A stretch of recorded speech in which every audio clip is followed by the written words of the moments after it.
What's going on, everyone? Welcome to another episode of the Mindset Podcast. Today, we have the honor of being joined by a very special guest, Leigh-Ann Buchanan, who, if you have not seen her, where have you been? You have not obviously been on Instagram, LinkedIn, Facebook, because she is just everywhere doing great work for the community of Miami-Dade County and beyond. So we're so excited to have you, Leigh-Ann.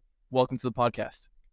Thank you so much for having me. I'm excited to have a great conversation. And what I love about this podcast is we're going to be talking about some of my favorite topics, which is how we see and experience the world. That's right. And you have such a unique perspective, and everybody does. And you, Leigh-Ann, have something, you have a beautiful story, a wonderful story, a great experience with leadership. You've been in several leadership positions, and we're just excited to know you a little bit more. But in true mindset fashion, before we begin, we do want to ask you some fun warm-up questions. And I was told that we can just hit you with the hard question. So we're going to hit you with the hardest question probably of the podcast right now out of the gate. So to preface and to give some context, you yourself have a podcast, Innovation City. I believe you're the co-host of it. Yes. And you have wonderful, wonderful guests on your podcast, movers and shakers of Miami, throughout the country, throughout the world. It's phenomenal what the conversations that you're facilitating on your podcast are. Gabe and I love them. We recommend it. We'll definitely add it in the show notes, your podcast. So the question that Gabe and I always struggle with having wonderful guests like yourself, we're about what, Gabe, about 109, 107 guests that we've had, episodes that we've had. We always struggle with when we ask ourselves, who's our favorite guest that we've ever had out of 107 amazing people? It's such a hard question. It's almost like asking a parent who their favorite child is, because we build relationships with every single one of our guests. Leigh-Ann, who has been your favorite guest on your podcast? So that is a difficult question that I will have trouble answering because it's hard to pick a favorite. The purpose of Innovation City and my co-host Tyler Kelly and I really like to focus on who are the people behind the innovation. Oftentimes when you look at companies or products or services, you don't really get to know the story of how those things came to be and the people that are driving some of the cool ways that our communities are being disrupted for the better. So I don't have a favorite per se, but one that comes to mind was when I got a chance to turn the microphone on my co-host, Tyler Kelly, and getting to hear Tyler's story. He's had a fascinating evolution in his professional journey and has worked in a variety of different spaces, but we really coalesce around a lot of shared values and things like adding value before you seek to extract, looking at how you can be a supportive and engaged member of an ecosystem around entrepreneurship, tech, and innovation, and looking at how we can use our talents and skills to align and amplify with organizations whose mission aligns with our core goals and purposes. And so getting a chance to learn a little bit more about Tyler's background, he knows way more hip-hop references than I do, and seeing how his career has evolved was definitely one of my favorite episodes. But actually, all of them are really inspiring. Each of them have a nugget of insight and wisdom that I hope adds value to the listeners. Absolutely. It's so hard. Anthony and I always struggle with those types of questions. And, kind of to your point, Anthony and I were we from time to time, we get invited on other people's podcasts, and we just recorded one recently. And we were talking, it's so strange kind of like getting to flip the mic on someone else and you actually be the one getting interviewed. But Anthony and I, we've actually been talking about maybe doing some more solo episodes because like you and your co-host, Tyler, we feel like we have a lot of shared values and people love our perspective on different things. And we just love getting to connect with guests, but it's always so refreshing to kind of get behind the mic and interview each other and kind of go back and forth. So that's a really interesting take. And if I'm not mistaken, you guys have recorded quite a lot of episodes. You guys are in the 200s, if I'm not mistaken, right? Yes.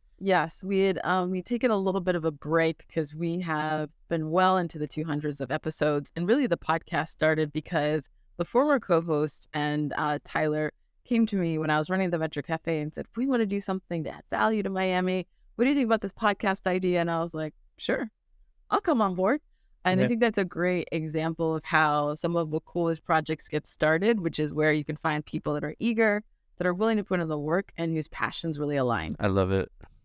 Leigh-Ann, I just want to jump in here real quick. Leigh-Ann, is there, from the 200 something episodes that you've done, what is, if you can pinpoint it, the most, like, what's something that you enjoyed learning the most from anybody? Like one thing that you're like, wow, I had no idea, or something that was really breathtaking that you learned from interviewing one of your guests. Is there something that comes to mind? I wouldn't say that something in particular stands out from the episodes, but I find that in each episode, I typically ask our guests what their superpower is.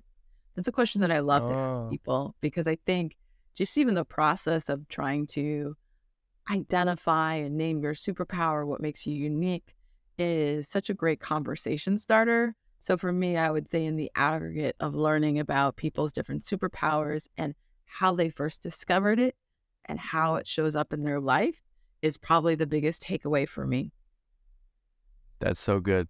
That's so good. And it's interesting because I always say that like having a podcast is almost like it's like a life hack, right? Because it's like we get to talk and we get a loophole to, the inside scoop on all these interesting people and these very successful people. And it's like, I'm sure, opportunities, I know for Anthony and I, opportunities have come just from having someone on this podcast. I'm sure you've had plenty of opportunities because of your involvement with the podcast.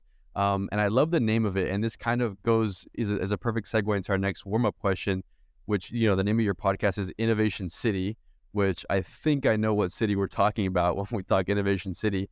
And I want to ask you, Leigh-Ann, what do you think makes Miami so special? I feel like Miami has, built this reputation of tech and entrepreneurship and hustle and grind over really the course of the last 10, 15 years. But specifically in the last 5, I've definitely seen an advancement in that, in people, an influx of people coming from New York, from California, from all types of places. Why do you think Miami is so special in that way? I'll have to answer your question with a bit of a story. In it would have been like late 2020, early 2021, a group of us in the tech community got together and we realized we'd never taken a moment to articulate our values as a community, as an ecosystem. And so we started to think about what makes Miami special, particularly from the tech and innovation perspective. And I got a chance to work with a group of folks and actually got the honor of just putting pen to paper of some of our core values and ideas. And what came out of that exercise was the Miami Tech Manifesto. If you've not looked at it, miamitechmanifesto.org. And it's really an articulation of what our values are. And I think that is what makes Miami special. We are really intentional about kind of defining the future of Miami. Miami's a really young city. Miami's a really young community relative to other major metropolitan centers of similar size. And so in that manifesto, we articulated a couple of key points. Miami is really a community of builders. I think over 60% of our population is foreign born. We often are at the intersection of people from different backgrounds and cultures and experiences. And we have this grit and ingenuity that makes us just fundamentally entrepreneurial. It's in our DNA. And I think what's exciting about Miami is demographically, it looks like what most major cities might look like in 10 to 15 years in terms of our diversity being a huge differentiator. And so I think what you build in Miami can actually work anywhere, not just in the United States, but in the world. I think the other thing that makes Miami so special is that we're honest about the challenges that we might have around inclusion, but we are still driven by our inclusive values. We are multicultural, we're multilingual, and we have a majority-minority demographic.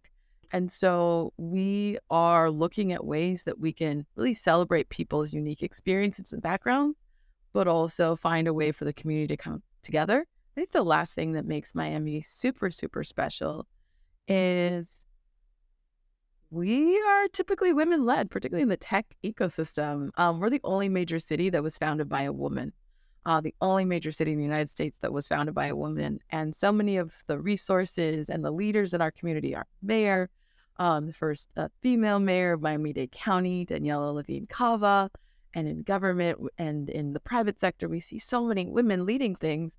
And I think that just speaks to the fact that Miami is a community where the traditional barriers and traditional obstacles to building things and leading and starting really innovative solutions or projects or ideas don't exist. And so there's just some things that I think makes Miami special.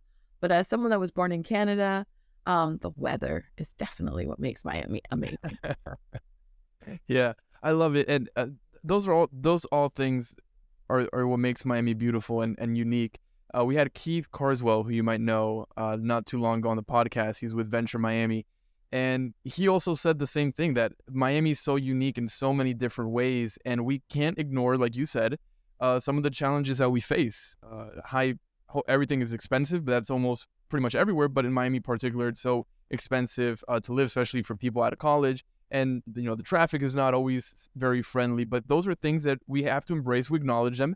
And I think we're all committed, the people in power, all of us who are make up this community, committed to making the best out of it and hopefully tackling that issue sooner rather than later. But Leigh-Ann, before we move on to the next question, I do want to ask you, staying on the topic of Miami, are you hopeful when it comes to Miami in the next, say, 10, 15 years long term? Is there something that you're worried about? Is there something you're excited about? I know there's a lot of people, we had some folks on the podcast who speak to the environmental crisis that we're facing as Miami continues to kind of shrink little by little.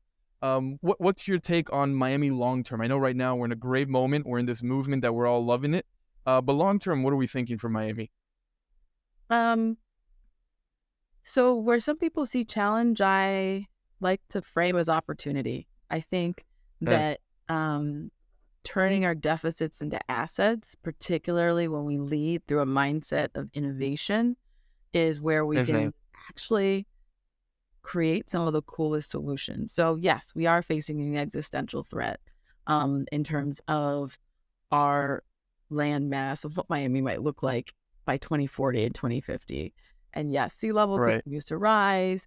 We continue to see the effects of not necessarily reaching a carbon neutral industrial approach to the way in which we do business, live, and work. And we have huge challenges in Miami with access to resources, access to social and financial mobility, and true access to educational opportunities that are future-proof or future-ready, as the mayor of Miami-Dade County likes to say, and future-proof skills, as the president of Miami-Dade College, Madeline Pumariega, likes to say. So I think there's an opportunity where we can lean into innovation, but I think that how we think about innovation has to be more expansive. We have to expand the aperture by which we use to determine who counts as an innovator and who qualifies as an innovator.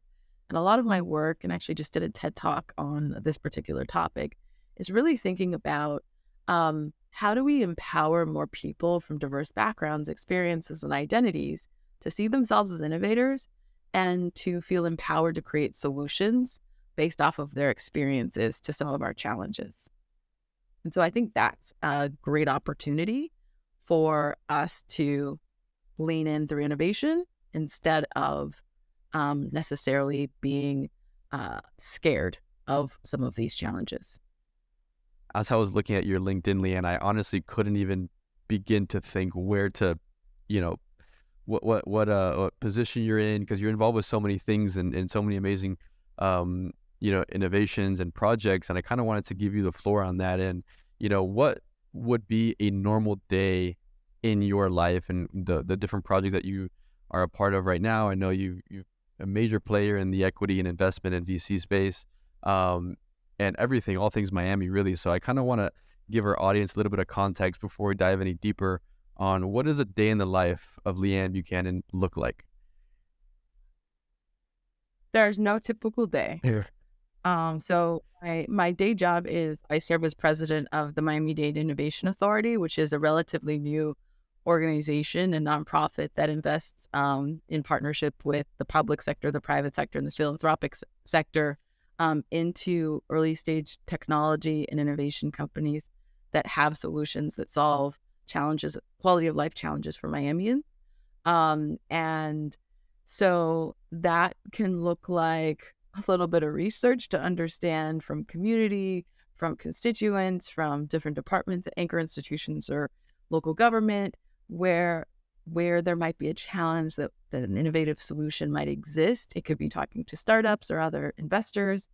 And so, yeah, it really is thinking about how do we give startups a pathway to revenue and to validate their products here in Miami, their solutions here in Miami, around things that actually make life better for constituents and residents here in Miami.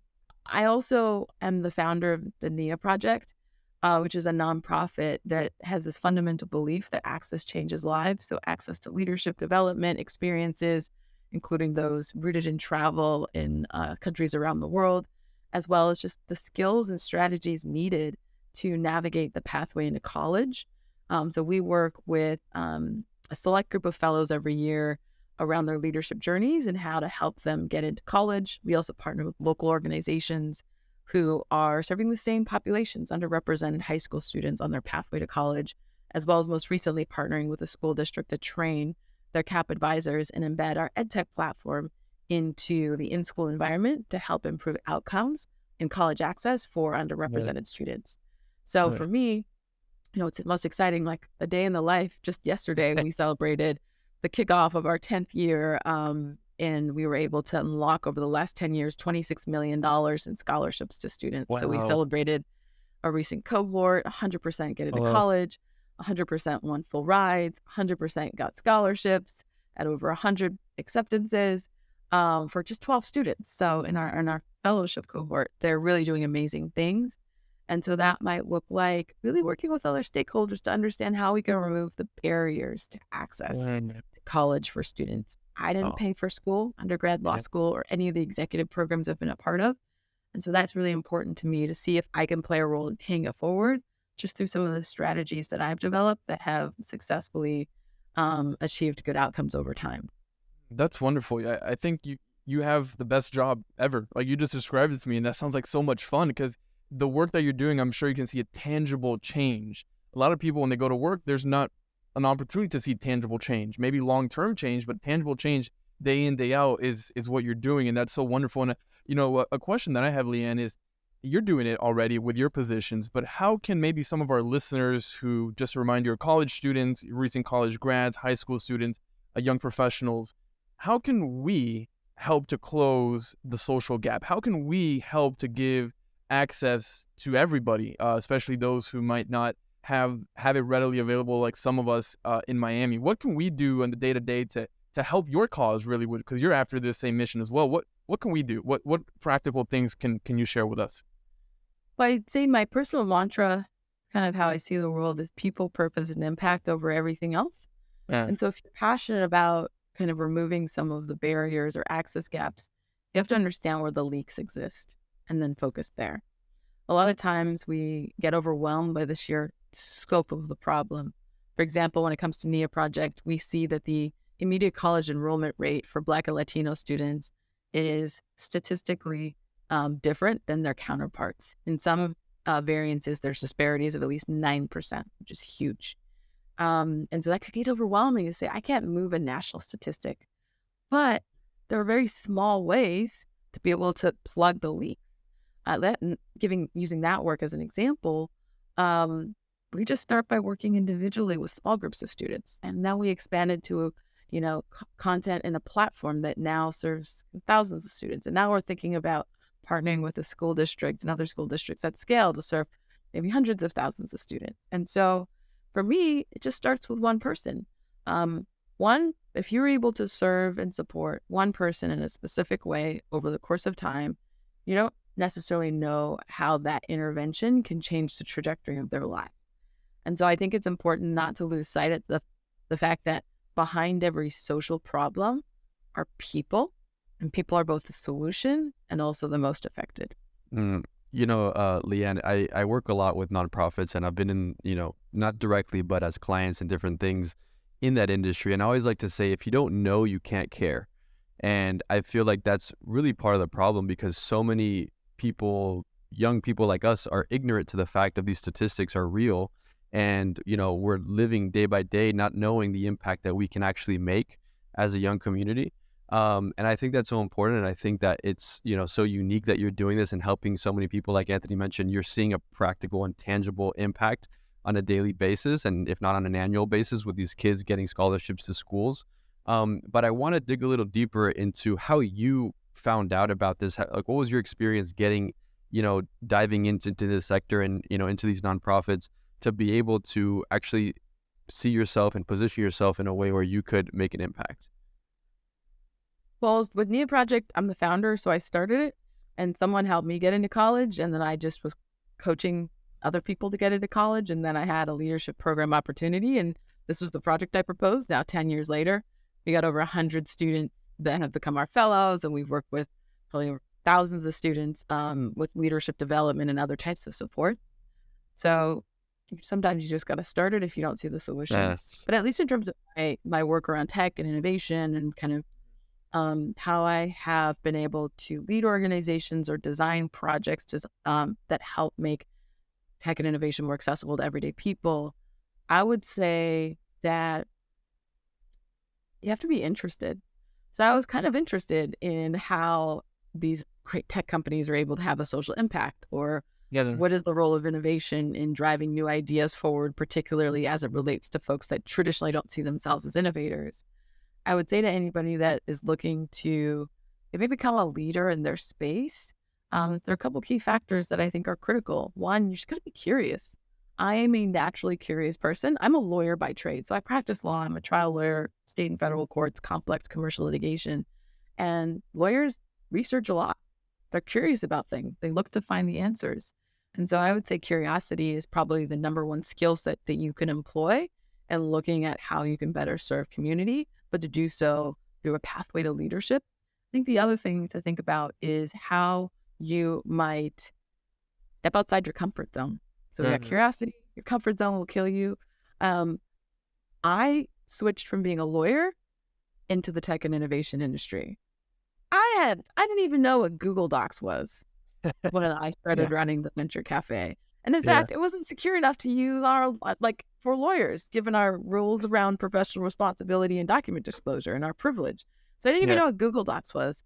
But I still thought that there was an opportunity for my skill set and the way that I thought and something I was interested in to add value. And so I think for other people, it's important to recognize that life begins at the end of your comfort zone. So stepping outside of your comfort zone. I think the third thing that's really important is to find something about which you have some degree of passion. And I always say passions can change, because I am passionate about a lot of things, as you could probably see from a lot of the projects. But there's always going to be a through line. And so go a little bit deeper than the surface level passion. It's not necessarily around events and programming or gathering community. I am deeply passionate about transforming society through tech and innovation. And so that can look like many different things. If you can find the through line of your passion, you can then see how you can explore it in different platforms. That's wonderful, Leigh-Ann, and something that we talk about often here on the podcast is remembering our why. Why do we do what we do? Our why is so powerful. I think Simon Sinek is the one who wrote a book about it, or has given TED Talks about it, and everything starts with why. Gabe and I are part of a phenomenal nonprofit called Casa Familia. You may have heard of it. We started the Young Professional Board within Casa Familia, who is directed by Dr. Nyah Abraham. She's the executive director. Phenomenal program. And we have of course about 15 amazing young professionals who make up our young professional board. And Gabe and I are on the executive board, and we always tell people, remember why you're in this. Why is it that you're in it? Because we believe that if your why is strong enough, as it seems to me, Leigh-Ann, that your why is strong in everything that you do, even in the hard times, you'll make it through. Even in the hard times, you'll make it through. So we're very big on that, and clearly that's one mindset that you have acquired. But speaking of mindsets, I do want to ask you, and with the understanding that your mindset changes throughout your life and adapts to the situations you're dealing with, what mindset, Leigh-Ann, would you say do you attribute to you being here today? What is that one mindset that just made everything click and turned you into, I don't want to say a different person, but set you on the path that you're on today? There's so many mindsets, but so I have a couple of core values. And the one that I think probably relates best to the question that you're asking is just being intentional. There's a quote that says we either live by intention or we exist by default. And so I'd say having an intentional mindset and being intentional. And I think teams that I've worked with say that maybe I'm a little bit too intentional. So I'll ask, like, why are we sending this email? Why Yeah. are we doing it this way? Have we thought Okay. about why this makes sense? So I would say intentionality is probably a mindset that I would encourage people to adopt, because then you're not actually going to be coasting through life or floating through life or not really understanding why you're doing things. You're going to have the best use of your time, talent, treasure, and personal resources, as well as in environments and professional settings. I think intention is something that is often overlooked, and I'm glad you mentioned it because, Anthony and I, this podcast obviously has presented so many opportunities, and just with conversations with individuals like yourself, we've been able to learn that intention in life is probably one of the most important things, along with self-awareness and different things, and knowing why you do something and really the purpose behind it, because we can send an email hoping that it might land somewhere, but it's like, no, if you don't have a specific intention or specific goal with that email or whatever, like to get, piggyback off your example, I think, things end up just fizzling out. And we see it a lot in our young community of people that they might start a business or a nonprofit without the intention, or their intentions or their motives might be false or just ill-witted. And it's kind of, frustrating to see that these people that have so much power, so much, creativity, that they want to do these things, but they just don't have the thought process or the intention that went behind it. And I just thought that was such a good point. But I did want to talk to you about something and ask you, I can't imagine, you're clearly paving the way. We honestly don't have a lot of females on our podcast, and it's a shame, but when we do, it's so special because you guys are truly paving the way for not only us in the tech movement, but just for other females. And as yourself, as a woman of color, I can't imagine you having other mentees or mentors that have been able to pave the way for yourself. And I wanted to talk to you, what advice would you give to not only young people, but even to female entrepreneurs, people that you see in the tech movement? Anthony and I, being Hispanic and Latino, and yourself as well, we're basically in the minority that's becoming the majority, clearly here in Miami. And everyone's faces are just looking different every single day with the diverse fruit salad that I like to call here in Miami. But what advice or what leadership skills do you want to, give these young people as they go into college, as they get these scholarships, and start in their careers, through your experiences? I think the one piece of advice that's really important, and we work on a series of experiential exercises with our fellows when we take them abroad for our summer leadership fellowship, it is that your identity is a superpower, and it is the key to unlocking the full potential of your leadership ability. Yeah. I think too often we're taught that leadership is this cookie cutter endeavor. Leadership is a noun, not a verb, not something that you embody, not something that's a lifestyle, not something that you make a decision to pursue every day. It's not practice, but truly it is. Yeah. And leadership is core to who you are. And so the more you discover who you are, the more that you embrace the things that people might say is a deficit as an asset, the more authentic and integrity-driven leaders you will become. And by extension, the more effective you will be in how you lead. I often say, the superpower is the first step, knowing where your superpowers are. Felicia Hatcher, who does amazing work in our community, CEO of Black Ambition, another trailblazer Black woman in the tech space, talks a lot about zone of genius. Like, your zone of genius is not something that someone could tell you. Yes. It exists at the intersection of your top 3 superpowers, I believe. And so the more you can focus on what makes you unique, embrace sometimes the hard experiences in your life and transmute them into opportunities for wisdom and insight for others, and the more that you can authentically show up yourself as a leader, I think that's probably the best advice that I wish I had received and that I constantly give to young people and students I work with.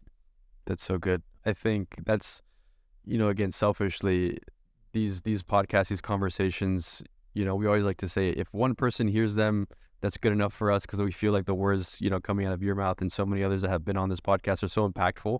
and you guys really have a wide reach. And on the topic of leadership, you've been in, it's crazy to me because you're so young, you've done so much, and we could go on for hours on how you've been able to get to where you are. But in your position of leadership, I always like to say in my experiences, whether it's an internship, whether it's a job, I've learned sometimes more what not to do or what to avoid from certain people. And I want to kind of get your take on that. What mistakes have you maybe seen others in positions of leadership, or just in your experiences, things that you've been able to avoid as you've been kind of rising up in your career, that have made you the woman that you are today? It's interesting. I was having a conversation with some leaders in our community about this very topic, and we had collectively read the book G-Man, which is a Pulitzer Prize winning book about J. Edgar Hoover. And we were discussing his leadership style and perhaps what motivated some of his decision making. I think ultimately where we ended was it's really important to not lose your values in how you show up. Your values are not just these things that you think about or write down or pray about once a week if you're a religious person, or meditate on once a year as you get at the end of the year. Values are meant to be operationalized in your organizations and in your life. And values are meant to be understood at the depth of who you are as a person so you can actively live them out. So when I tell you like people, purpose, and impact over everything else, or when I talk about, like core values that matter to me, intention, excellence, empathy, and integrity, I think really deeply about how do those show up and how I show up in the world and how I interact with people. And so I think where I've seen opportunities for evolution and growth, and where I've seen things go terribly wrong, is when people are not led by kind of a set of values that takes others into consideration and thinks about the net effect of their actions. And so when people are not led by their values, maybe they're led by things like a thirst for power, or ego, or fear, or judgment. That's where things can go terribly wrong. Leigh-Ann, I'm reading a book right now it's called Trust and Inspire. I forget who the author is, but it's a phenomenal book. And it talks about just that it makes a contrast of the old way of leadership that comes from the industrial period is very, do this and do it well, and here are the instructions, then just do it, just get it done. 1 + 1 = 2, like very simple, very mechanical, because back in the day it was very, they would work in factories and it was just do this, do that, and you get this product. And that style of leadership of I'm the boss, therefore I tell you what to do, has kind of carried on and still lives today. I know I'm sure everybody knows somebody who's in a leadership position who has that philosophy of just do it because I said you have to do it, and do it this way because I said this is the way to do it. It's the right way. But what we're seeing now with this younger generation, folks like us who are younger, who are reading these leadership books and these different philosophies that we're learning, it's if you're a leader, if you're a boss, if you're in charge of someone, if you're in a leadership position, leading by trusting the people that you work with. Already just doing that, trusting, but really, really trusting someone does wonders. It makes that person feel good. It makes that person probably do better things than feeling constrained. And inspiring people. If you inspire your board members, your fellow colleagues, your friends, your family, whoever you're in that circle with, of inspiring them, I mean, what a beautiful formula of trusting and inspiring. And I think that's the new leadership that people are buying into. And I think that's the right one of trusting your people, loving your people, and understanding that leadership, as you know, Leigh-Ann, very well, is not about you. It's about serving those who you work with. So it's a shift in mindset. But I do want to ask you on that topic. I know that it's very difficult for some people, myself included, at the very beginning when I started getting exposed to different things at leadership positions, how to delegate. I think delegation is one of those hard things to do, because as a leader, you feel like if you do it, you'll get it done, and you probably will. But sometimes you have to delegate, and you have to go back to that trust. How do you handle delegating important work to your colleagues, to your board members, to your friends, whatever it is? How do you strike that balance of being assertive, saying, I am the leader, don't forget about that, but hey, we're a team at the end of the day. How do you strike that balance of assertiveness and collaborative? I think there are systems that help with delegation. One system that a lot of folks use in corporate America is something called RACI, Responsible, Accountable, Consulted, Informed. And I think that system does help with transparency and clarity around who is responsible. But I think kind of zooming out, there is a more psychological approach to delegation, which I think is important. And it has to do with how you actually view your role as a leader and how you view your platform as an organization. I personally think that organizations are great platforms for people development. And if you focus on developing great people and making sure that you have the most effective team, then the mission and the outcomes will always take care of itself. And so in terms of delegation, if organizations from that philosophical perspective are platforms for people development, then delegation is key because people won't develop unless given the opportunity. So I think it's about having the right systems. I think it's about having the right philosophy. I think it's about having the right infrastructure in place to operationalize both your philosophy and your system. So there are great tools. I'm a big fan. I know this is probably getting too granular, but I love Asana for project management, but also because when you're added to Asana, you get a click that just keeps you informed and in the loop on what's happening. And things like Slack that allow for real-time communication that make delegation easy so that the opportunity doesn't go into a black box. So that's what I'd say about delegation. It is a challenge, but oftentimes the failure to delegate has more to do with fear and ego than necessarily the task at hand. I'm so glad you mentioned Slack and Asana. I'm like a huge nerd when it comes to like systems and processes and like softwares and stuff. Anthony can attest. I'm always like sending him different things. I'm like, we got to use this because if not, like, it's not going to happen. But I think that's such an intricate part, right? Because like we can sometimes lose sight and it's, oh, like, yeah, we have this Q platform that works, but it's like, no, like if we actually use it to its fullest ability and we can actually get people to buy in, because I use Monday.com. It's very similar to Asana, very similar platform. And I remember in the beginning, my team and I would use it, but we would kind of use it very like blankly, not all the time. And, in the beginning, everyone was like, no, man, we can just talk to each other or whatever and use Slack. And over time, I was like, I know right now it's kind of, it's going to suck because there's only a few of us. But like once we start to build the foundation and people start to, add on to our team, that foundation of using this platform will become second nature. And now we have meetings and they're like, Gabe, I love Slack. I love Monday.com. Like, let's keep using it for all of our project workflows. And it's so true. I think once you have to set the foundation and the infrastructure for that. But as we wrap up here, like we mentioned, our audience is filled with young people, whether they're graduating high school, college, in an internship. And we always like to ask, and especially you in a position of leadership, what do you look for in, whether you're going to hire somebody to be a part of your team, whether it's an intern position, whether it's a full-time position, maybe it's someone coming right out of college. What are some of, things that you're looking for, characteristics that you look for in an individual when you are looking to fill a position for your organization? We're actually looking to fill like a bunch of positions for our organization. And so that is something I think about all the time.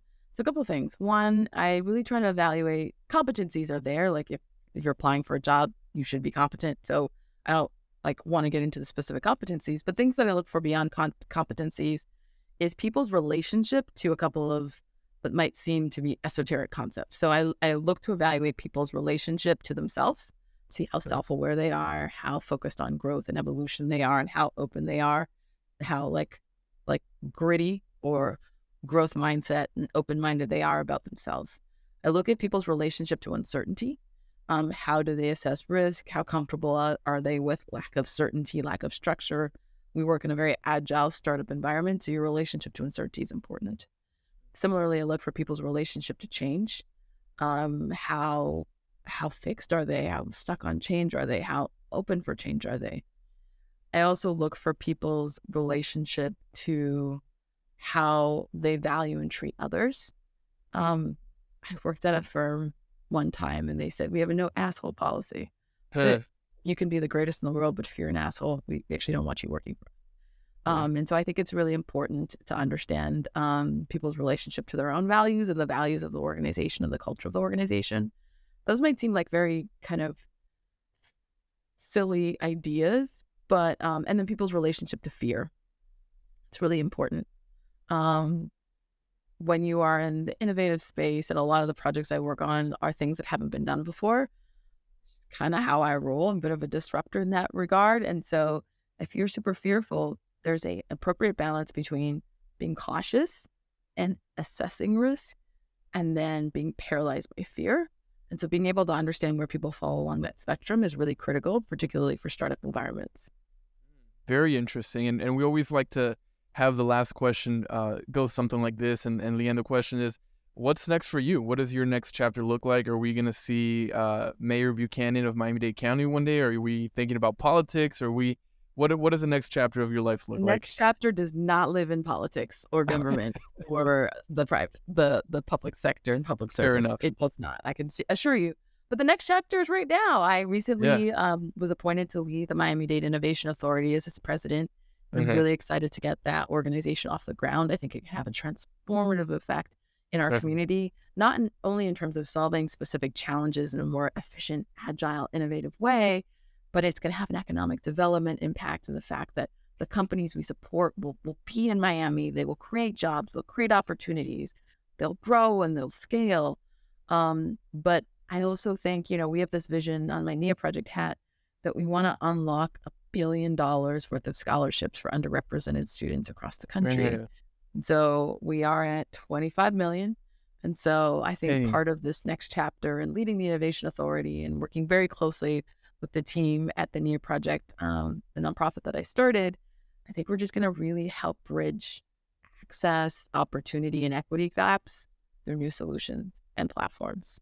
Oh, that's wonderful. I'm so glad that that's what you're focused on, because we really do want a Miami for everyone. And we want everybody to live, play, and work in Miami and enjoy doing so, because it's such a unique place to live, as we've talked about. But Leigh-Ann, you've been fantastic. Thank you for the great work that you're doing for our community. Thank you for being at the forefront, for leaning in on that fear that we've talked about, and showing young men and women alike how it should be done the right way, with love, passion, and care for people. I think it's a perfect formula for success. But before we let you go, where can our listeners reach out to you if they're interested in your mission, your work, your podcast, or even opportunities for jobs that you might have?